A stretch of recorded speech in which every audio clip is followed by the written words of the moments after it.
The objective of this lesson is to identify and describe the attributes of points, lines, line segments, rays, angles, perpendicular lines, and parallel lines. It is important that students learn and use the correct math words. In this lesson, our focus is on learning geometry vocabulary that students will use throughout their math instruction and in real-world situations. Let's begin with the simplest figure, a point. A point is just a specific position in space represented by a dot. As in this picture, you can see a point at the corner of each of the windows where the lines intersect or cross. To represent a point in geometry, we just draw a small dot, and it is often labeled with a capital letter. So this is point Z. Let's look at a line. A line is a geometric object that is perfectly straight and extends infinitely in either direction. For example, in this picture you can see a line along the side of the road. Though we can't see it, the line extends in each direction forever. It does not have an end. When working with lines in geometry, they are often identified by 2 points that lie on the line. For example, this would be line AB. Line AB extends beyond the points in both directions. However, if we wanted to look at just the part of the line between point A and point B, this would be a line segment. A line segment is still perfectly straight, but it has an endpoint on each side indicating where the line begins and ends. In this picture of the bricks, we can see many line segments outlining each of the bricks. A ray is similar to a line segment in that it has an endpoint, but only on one end, and it extends infinitely in the other direction. Take a look at our picture of the sun. Can you see any rays in this picture? You might notice the rays of light in this particular photo. The endpoint is at the sun and the ray is straight and extends infinitely away from the sun. Rays are often identified by the endpoint and another point on the line.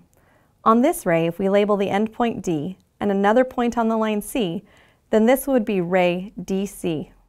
Even though 4th grade students do not have to know how to formally label geometric objects with points, it is helpful for them to understand that this is how they are identified, and it will help them become more familiar with it and be prepared for it in the upper grades. Now, if we have 2 rays that have a common endpoint, this creates an angle.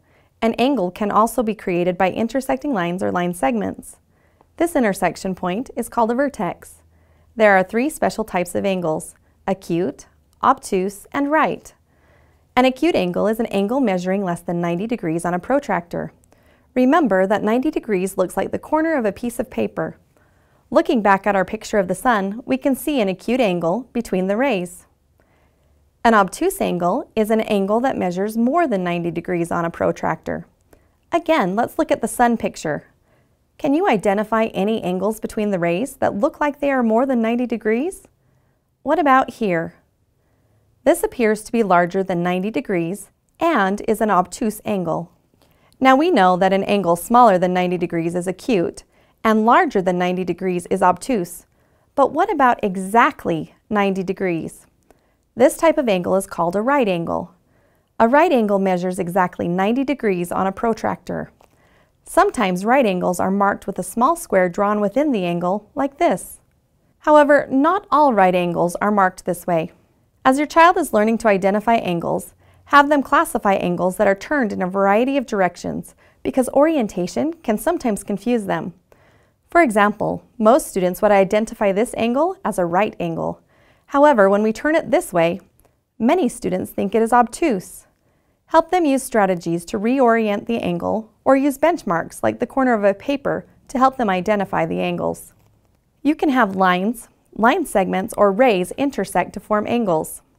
When these objects intersect at exactly a 90-degree angle, they are called perpendicular lines. Take a look at the following lines. Which do you think are perpendicular? The orange lines intersect at a 90-degree angle, so they are perpendicular. The gray rays are also perpendicular. You might think, wait, isn't that a right angle? And the answer is yes. This particular figure could be identified as a right angle and as perpendicular rays. Now what if the lines, line segments, or rays never intersect? Is that possible? Think about railroad tracks. The tracks stay the same distance apart and never cross. This is similar to parallel lines. Parallel lines never intersect. They are always the same distance apart. Look at the following lines. Identify which are parallel. The gray set looks parallel because they will never cross and are the same distance apart. The orange rays will never cross because they are moving away from one another, but they are not parallel because they are not the same distance apart. You can see the gap growing between the lines the further they extend. The green line segments appear to never cross and are the same distance apart, so they are parallel. With your child, look around you to identify real-life examples of lines, angles, and points in addition to drawing them on paper. Make a game of it by seeing who can find parallel lines, right angles, perpendicular lines, and so on.